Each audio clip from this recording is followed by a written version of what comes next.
17 Agustus segera tiba. Ini untuk ke-76 kalinya kita merayakan proklamasi kemerdekaan. Ritual penting di perayaan tersebut adalah menyanyikan lagu kebangsaan Indonesia Raya serta mengibarkan sangsaka merah putih.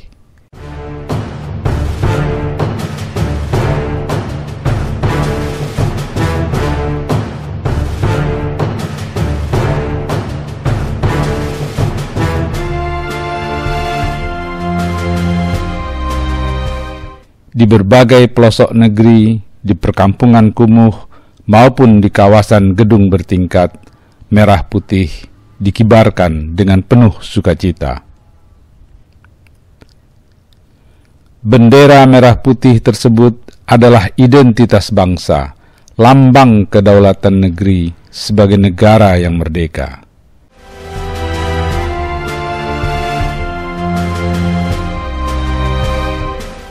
Titik penandanya adalah deklarasi kemerdekaan pada 17 Agustus 1945.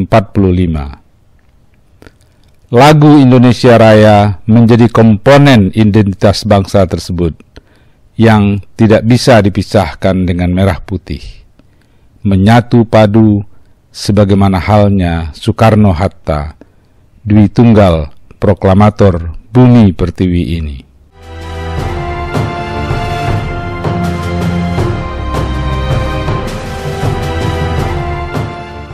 Ada dua surat kabar yang pertama kali memberitakan tentang proklamasi kemerdekaan Indonesia, yaitu Suara Asia yang terbit di Surabaya dan Cahaya yang terbit di Bandung. Suara Asia dan Cahaya adalah dua surat kabar propaganda Jepang yang menjajah Indonesia. Meski koran penjajah, pengelola kedua media tersebut tidak bisa mengingkari fakta bahwa negeri ini sudah merdeka. Itulah salah satu peran media untuk menyebarluaskan proklamasi kemerdekaan ke seluruh penjuru bumi.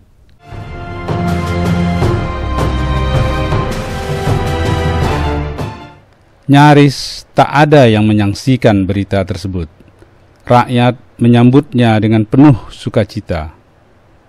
Itulah kredibilitas media, kredibilitas surat kabar di masa proklamasi. Ahli media Marshall McLuhan menyebut, itulah medium is message. Situasi kondisi pers di masa proklamasi tersebut sangat berbeda dengan kondisi pers di era reformasi yang tahun-tahun belakangan ini bising oleh media mainstream, media abal-abal, serta dominasi media sosial.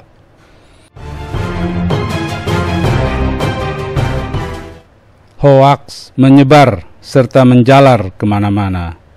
Informasi membanjiri saluran digital.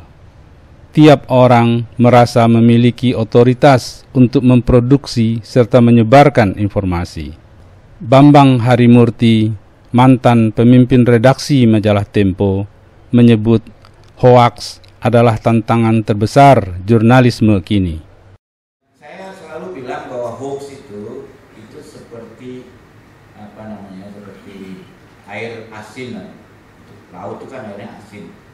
Orang itu kalau minum air asin makin haus, dan justru kita bisa jual aqua, dan aqua itu kita bisa jual mahal. Kalau orang nggak haus dan banyak air bersih, kita nggak bisa jualan aqua. Kalau nggak bisa hidup jurnalisnya. Tapi saya kira value daripada informasi yang verified itu akan naik. Tapi memang menuju proses itu kan jurnalisme yang verified itu artinya yang credible. Credibility, trust itu kan sesuatu yang to earn, bukan given. Ya kita harus melalui proses dulu, harus berakit-rakit dahulu. Nah masalahnya itu tantangannya di dunia milenial ini kan semuanya instan. Untuk mengatakan kita mesti habis dulu, didoksinin, difitnah, pokoknya dibully, tapi tetap bertahan menjalankan kode etik, lama-lama kita akan mendapatkan trust itu, dan pada saat itulah value-nya akan membuat kita merasa worth it. Nah, kita sekarang sedang diuji melalui lorong itu, bagaimana melakukannya dengan keyakinan bahwa di ujung sana cahaya sangat terang. Dan buat saya itu suatu keniscayaan. Akankah hoaks membunuh sendi-sendi jurnalisme yang mengedepankan akurasi serta kredibilitas? Atmaji Sumarkijo, mantan jurnalis senior Surat Kabar Sinar Harapan, menilai nilai-nilai pers benar-benar sudah punah oleh dominasi media sosial yang telah menguasai hajat hidup publik. Pers sebagai fourth estate itu kayaknya sirna dengan semua aluri dan persyaratan jurnalisme. Sekarang sudah bergeser pada YouTube dan online sebagai the fifth estate yang dipercaya sebagai celakanya sumber berita utama ketimbang. Saya kebetulan pribadi adalah orang yang sekarang bekerja di pihak yang lain, ya, bukan di sisi jurnalis tapi di pihak pemerintah.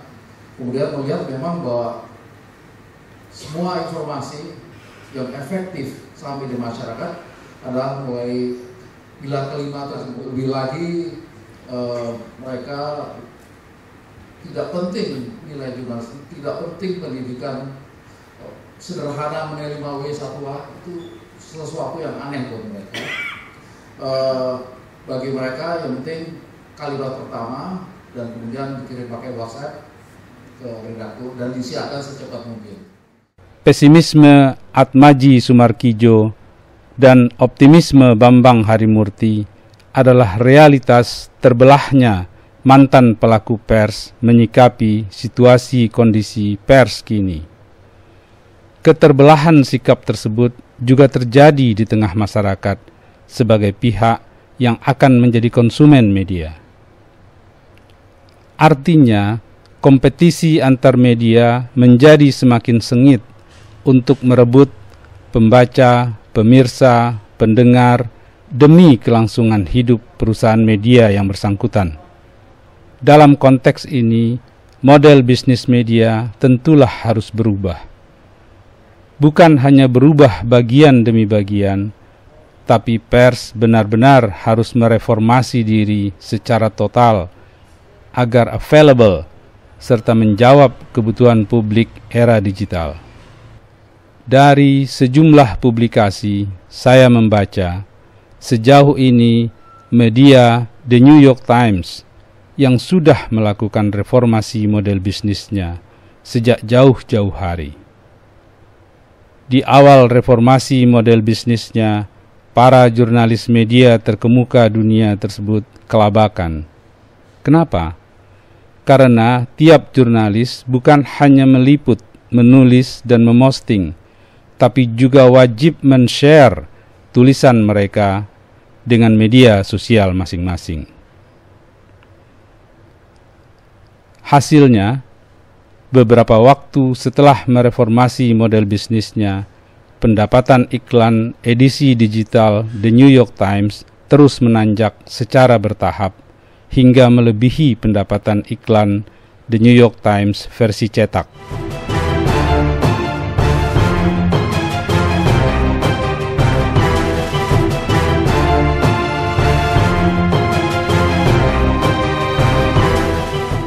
Beberapa hari lalu, harian Kompas bahkan mengulas hal tersebut dalam tajuk rencananya.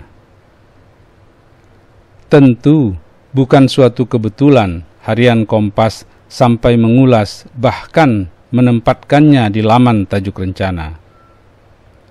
Menurut saya, ini bagian dari upaya Kompas untuk memotivasi tim kerjanya secara internal, sekaligus untuk memotivasi para pelaku industri pers secara nasional.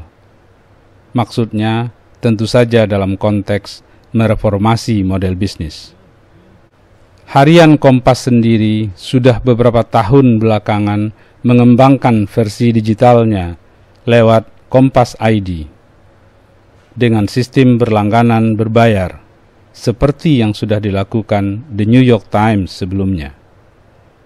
Jumlah halaman di Kompas ID lebih banyak bila dibandingkan dengan harian Kompas yang terbit pada hari yang sama.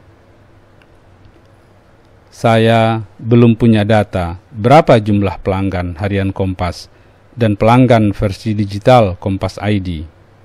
Demikian pula dengan pendapatan iklannya.